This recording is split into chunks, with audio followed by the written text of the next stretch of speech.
Rəza İsmailova Azərbaycanlı şairə və ifaçıdır.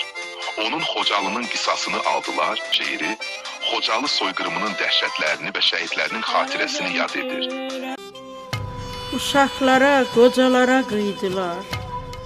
Anaların gözün yaşlı qoydular. Haqsızlığı bu cahana yaydılar. İgidlərim düşmənə od saldılar. Xocalının qisasını aldılar. Yurdundan didərgin düşdü insanlar. Axdı torpaq üstə çox nahaq qanlar.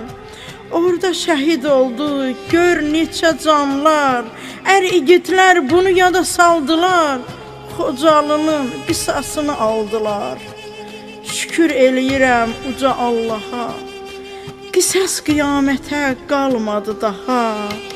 Ümidlə baxırıq indi sabaha. Həsrətlilər sevindilər, güldülər. Xocalının qisasını aldılar. Həsrətlilər sevindilər, güldülər. Xocalının qisasını aldılar. Xocalının qisasını aldılar.